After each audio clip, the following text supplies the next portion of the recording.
Conta aí pra mim o que que vocês andaram lendo ultimamente. Ai, eu não fiz um negócio pro sorteio. Então esse aqui vai ter... Ai.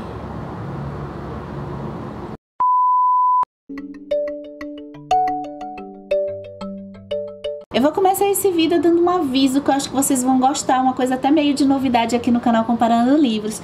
Se vocês tiverem interesse de adquirir qualquer desses livros que eu vou falar aqui nesse vídeo, você fica ligadinho, se inscreve aqui, porque tem uma grande chance de eu fazer sorteio e dar de presente para vocês os livros, claro, que eu mais gosto, né? Deixa seu comentário qual o livro você tem interesse para me estimular a fazer sorteio. Você pode ganhar ele de graça. Eu não sei se vocês têm essa sensação quando vocês leem livros que vocês gostam bastante, de vocês quererem que outras pessoas leiam, e aí você acaba também querendo dar esse livro de presente para todo mundo. Pois é, então isso rola muito aqui no canal Comparando Livros. Eu convido você para entrar nesse grupo de discussão de livros e leituras, e vamos falar das nossas leituras recentes, né? Esse tipo de vídeo é meio que um diário, então eu sempre parto das leituras do vídeo anterior. Então eu paro do livro do Carlos Drummond de Andrade, que foi O Sentimento do Mundo,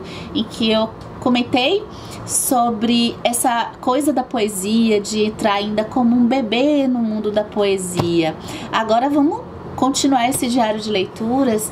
Eu li um livro assim apaixonante, que foi O Tempo e o Vento, do Érico Veríssimo, que O Continente, parte 1, que é uma série, né? O Tempo e o Vento é uma série de livros, são 3 livros escritos por ele, em que ele divide, ele fala muito da história, tem é um romance com um pano de fundo histórico do Brasil na região sul, como é que essa região foi se formando. Eu amei esse volume 1 do primeiro livro, que é O Continente. Eu acho que é o mais conhecido de todos, porque ele conta a história da família Terra Cambará, na origem dela, e é uma história que rendeu já minissérie da Rede Globo e filme. A direção foi do Jaime Monjardim. Ele dirigiu algumas novelas na Globo também. Essa história é apaixonante, no sentido muito dos personagens. Ela tem uma trajetória de formação assim das terras, com personagens muito cativantes, personagens que a gente se identifica como nação, ainda que os costumes da parte do sul do Brasil, pelo menos para mim que sou do Nordeste, estejam tão distantes. A gente começa a perceber nessa história, que acho que foi o que eu mais gostei, e tem vídeo, fica ligadinho, se inscreve no canal que vai ter vídeo pra gente conversar muito sobre o aspecto dos efeitos da colonização sobre um povo, os índios, como que pessoas de fora chegaram aqui tomando terra dos outros, governos tomando decisões que a gente, até quando a gente estuda história, então, por exemplo, a vida da família real para aqui pro Brasil, a independência, a gente estudando história, a gente vê que esses eventos foram tão relevantes para nossa história, mas para o povo realmente, para esse povo de formação,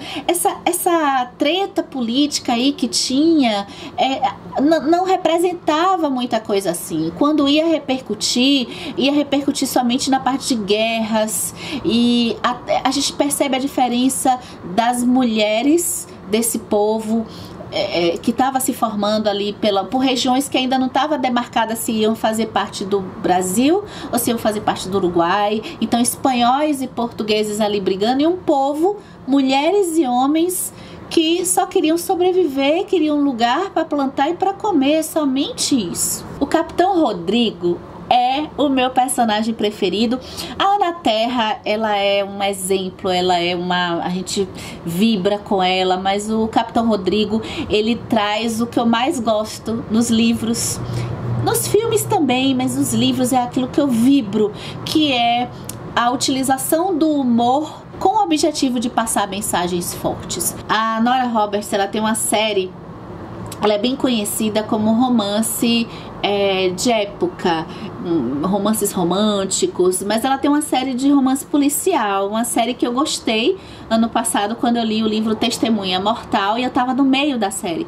E aí eu gostei, eu quis pegar o primeiro livro da série pra saber mais sobre a detetive Eve Dallas, que é uma personagem que eu achei bem interessante, uma personagem também que usa muito de até um estereótipo daquela mulher sisuda, traumatizada e objetiva e seca, mas que acaba tendo também um tom de humor nas investigações que ela conduz. E aí eu peguei para ler o primeiro, que é o Nudez Mortal. O crime aqui é crime de assassino em série e que mata mulheres prostitutas. Meio lembra um pouco de Ex-Tripador, com algumas diferenças. Ele filma as mulheres que ele tá matando, ele filma o momento que essas mulheres estão morrendo. O mistério foi ok, foi legal. Agora, o que eu mais gostei desse livro, apesar de não ter gostado tanto quanto Testemunha Mortal, o que eu mais gostei desse livro, eu acho que é ainda as cenas em que a Eve Dallas, e o momento que ela conhece o Roque, que é um bilionário, e fica aquela tensão assim de romance entre eles, e ele ao mesmo tempo também suspeito. Eu achei assim bem humorado, mais assim esse desenvolvimento dos momentos do que a história em si. E o que eu senti um pouco falta de uma personagem que era a Piribori, que estava lá no Testemunha Mortal e que era parceira dela de investigação. Eu achei que a interação dessas duas personagens era muito legal. Aqui a Eve Dallas não conhece a Piribori ainda. Eu acho que muita gente que curte romance policial e ainda com um toque apimentado assim de romance, eu acho que vai gostar muito dessa série da Nora Roberts. E aí, você sabe o que é o Wabi Sabi? Eu peguei a indicação desse livro que se chama Wabi Sabi, da Beth Campton, com as meninas do podcast As Desqualificadas. Eu já, até para não falar muito das leituras, eu até ia preferir falar mais do podcast das meninas, que se você ainda não conhece, eu deixo aqui a dica para vocês conhecerem imediatamente esse podcast, que trata de assuntos variados.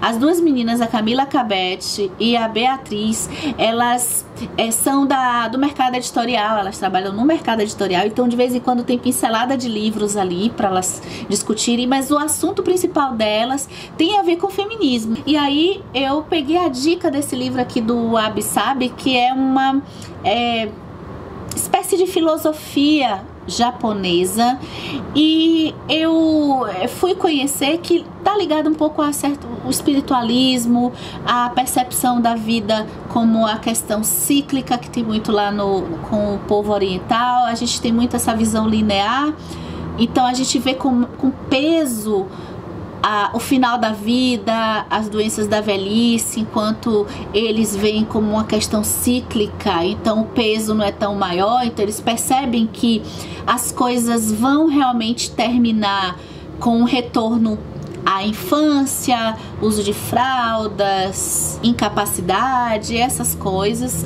E também sobre o peso do consumo, que essa filosofia de vida coloca como o que pode trazer de ruim esse peso do consumo, de ter as coisas, o que traz a gente até o pavio curto, né? O ficar tudo à flor da pele. Depois, assim, eu já tava aqui concluindo também, junto com o Wabi Sabi, isso aqui que se chama O Peso do Pássaro Morto, da escritora Aline Bay. Uma gracinha. São raras as vezes em que a gente tem a oportunidade de poder interagir com o escritor do livro que a gente lê, e de cara eu acho que assim, eu fui interagir com a Aline. A maioria das pessoas interage com a Aline para comprar o livro dela.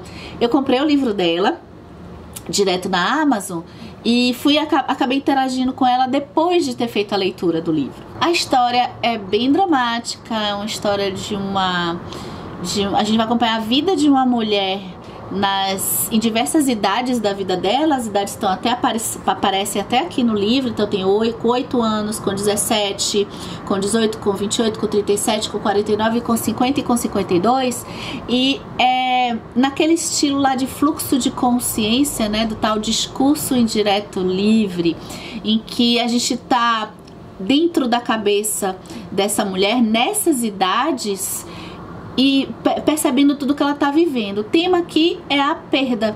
O tema o tema passa pelo sofrimento humano E o tema, acima de tudo, passa pelo silêncio. No vídeo que vai sair aqui do canal, a gente vai conversar no estilo, como foi esse estranhamento como uma leitora. Estranhamento não, foi maravilhoso, assim, uma leitora comum, poder entrar numa forma diferente de contar a história, uma mistura de poesia, a prosa dentro da poesia. E a gente vai falar muito sobre o tema do livro, a perda e o silêncio. O vídeo vai sair mais pra frente. Esse conto é de tirar o fôlego, ó.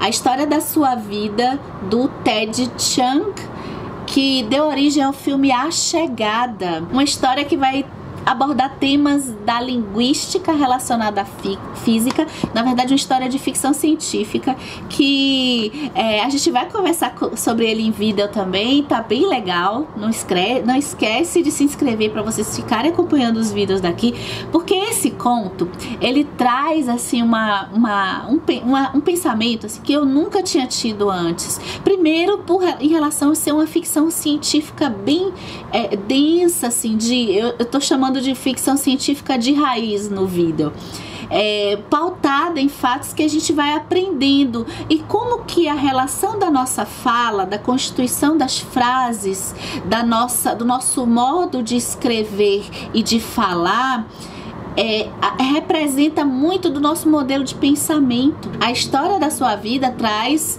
um momento em que naves chegam aqui na Terra, ficam lá paradas, mas elas não fazem nada, elas não atacam, diferente de outros filmes que a gente assiste, né, que alienígenas, ou eles estão perdidos, ou eles querem nos atacar. Não, aqui não é assim. Eles chegam lá, o que eles querem? Eles querem se comunicar com a gente. E como é que a gente se comunica com alguém que a gente não sabe a língua, a forma física é toda diferente? Esse processo de comunicação a gente vai aprender e saber o que eles querem ao final de contas, né? Durante a leitura de 12 anos de escravidão, desde o início da leitura até o final, eu fiquei pensando em muitas coisas, né? O livro escrito pelo Solomon Northup é uma história também que ficou mais famosa por conta do filme de mesmo nome e que teve prêmios lá do Oscar, e que trata de uma história de certa forma inédita, assim, das histórias que a gente lê ou assiste sobre escravidão, especialmente sobre histórias que a gente lê. A gente tem aqui a visão de um cidadão, que é o Solomon, que era um cidadão livre, negro, nos Estados Unidos, vivendo no norte, onde a escravidão já era proibida pela legislação da época, e que vai ser sequestrado, vai ser levado para o sul dos Estados Unidos, em que a escravidão já era proibida no sentido do comércio, né? O tráfico era proibido e a comercialização, mas eles ainda mantinham os escravos remanescentes nas plantações de algodão, de cana. E existia essa coisa clandestina de sequestrar negros do norte ou da região para levar para esses lugares do sul. Acontece isso com Solomon. Ele vai passar 12 anos como escravo até depois conseguir provar de que ele era um homem livre. E então aqui nesse livro, que eu achei excepcional essa leitura, a gente tem uma visão de um negro falando ele mesmo sobre a escravidão, e sendo esse negro com a visão de um negro livre. No vídeo que a gente vai conversar sobre esse livro aqui, a gente vai poder pensar sobre o aspecto assim que teria dúvida a gente. Olha, o negro, né, uma lenda ou até um pensamento que até eu tinha também um pouco, de que no contexto histórico da época da escravidão, todo o processo de escravidão era colocado para o negro se sentir inferior, para o negro perder toda a sua noção de dignidade, de percepção como ser humano, e que faziam com que os negros, dentro desse processo de escravidão, apesar deles quererem a liberdade sempre, mas eles aquela lenda de se sentir submetidos ao homem branco, de sentir que eles estavam dentro de um contexto de uma legislação que era assim que tinha que ser, não existe, né? Em vários momentos, o tempo inteiro, os negros, sendo eles livres ou não, tendo eles anos e anos de escravidão, o tempo todo eles estavam conscientes e eles tinham o discernimento de que aquilo ali não era correto, de que aquilo ali não era uma coisa de que já se estava acostumado. Gente, para quem gosta do tema do racismo, da escravidão, eu recomendo muito essa história. Deixa a gente assim, de boca aberta. Aguardem o vídeo.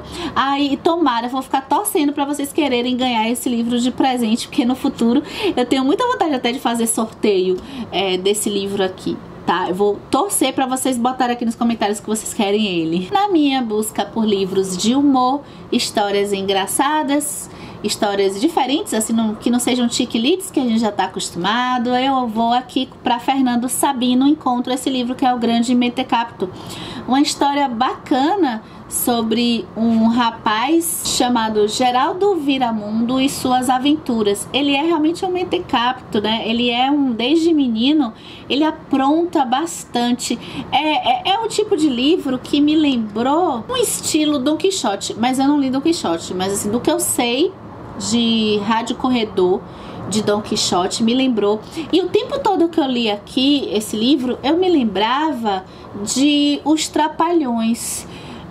Eu gosto mais do tipo de humor de Charles Chaplin, porque no Grande Mentecapto, o Geraldo Viramundo, ele vai ter assim situações tipo Alto da Compadecida, em que ele se envolve com uma mulher e essa mulher ela tem muito dinheiro, ela é filha de um político importante, então tá na cara que ela não vai querer nada com ele se atrapalha todo, ele acaba se metendo em confusões dentro da igreja porque ele vai tentar ser padre, e aí ele vai entrando meio que no ramo da política. Então toda a intenção, me parece, que é fazer até uma sátira a esses costumes, a essas crenças. Agora, eu tive uns probleminhas porque eu achei algumas coisas assim machistas.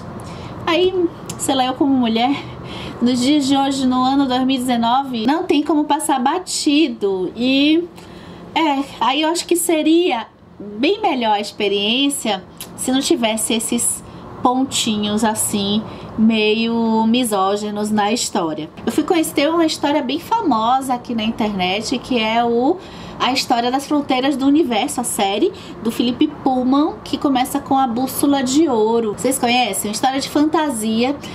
Uma menina, a Lyra, ela vai... Esse mundo aqui é um mundo bem interessante. Ele é um mundo em que a escola acaba sendo confundida com a preparação religiosa. Então a Lyra, ela é uma órfã, ela estuda, ela tá nessa escola de Oxford, que é estruturada por padres, por clérigos. Até que o tio da Lyra, ele faz uma apresentação para esses professores de que ele encontrou um lugar lá pro lado do Polo Norte e ele bate fotografias, ele é mais pro lado da ciência. E aí vem o primeiro tema do livro que eu amo, que é ciência e religião. Mas até no meu ponto de vista eu não achei que foi tão bacana assim, mas tudo bem, mas foi legal. E ele encontra uma sociedade de um outro povo que fica meio que no ar. E ele, ou seja, o mundo como a gente funciona, né, como a gente vê o mundo, ele não é como a igreja, né, como a religião pregou, a religião aqui cristã. E existe uma certa cidade no céu. Paralelamente a isso, o melhor amigo da Lyra desaparece porque crianças começam a desaparecer em vários lugares ali na Inglaterra. E aí a Lyra, ela se envolve com um grupo que vai tentar encontrar essas crianças. E aí a Lyra acaba percebendo ali também que ela pode acabar encontrando o tio. O melhor que eu achei, eu queria ter gostado mais dessa história aqui. Acabei que eu não me empolguei para ler o segundo livro ainda, mas né? Vamos lá. O que eu mais gostei é porque nesse mundo todas as pessoas têm como se fossem mascotes chamado daimons ou demons, que são animais. Eles vão ter uma forma. Quando as pessoas são adultas, elas têm uma forma fixa. E quando as pessoas são crianças, ele tem formas e vão mudando essas formas de acordo com o humor deles e da pessoa que eles são ligados. Então é como se fosse um mascote que o tempo todo aonde a pessoa vai, esses daimons vão, e o que as pessoas sentem, o daimon sente. O que eu achei espetacular é o simbolismo dos sentimentos das pessoas, em que o Philip Pullman, ele não precisava dizer o que cada um estava sentindo, ou a personalidade de cada um, pelo daimon. Então, se o daimon fosse um macaco, a gente já percebia que aquela pessoa era bem assim brincalhona, né? Um daimon que era uma raposa, então já seria uma pessoa mais assim de desconfiança. Um universo assim bem bacana. E para terminar, eu também dei uma lida em mais um livro da Agatha Christie, e esse foi uma surpresa maravilhosa, porque eu tenho alguns probleminhas com a Agatha Christie, tem uma trajetória aí meio complicada com a escritora. Pontualidade, sociedade secreta, e pensando muito na questão do tempo, pessoas que dormem até tarde. Meu amigo, meus senhores, vocês vão repensar os seus hábitos de preguiça depois de entrar nesse mistério aqui.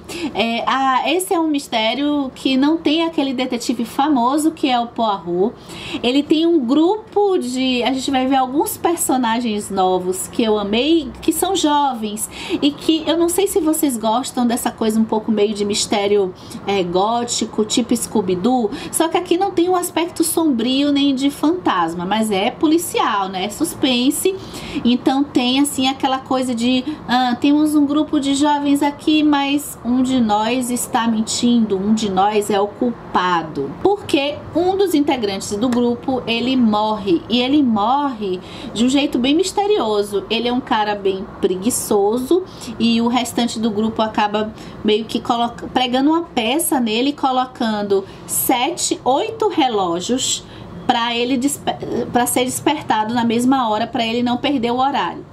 E aí, quando no outro dia esses 8 relógios despertam e nada dele acordar, quando o grupo chega no quarto, ele tá morto, supostamente envenenado, e um dos relógios foi atirado pela janela. Então é uma coisa assim bem misteriosa, simbólica. Por que isso aconteceu? E aí ele foi assassinado? Não foi assassinado?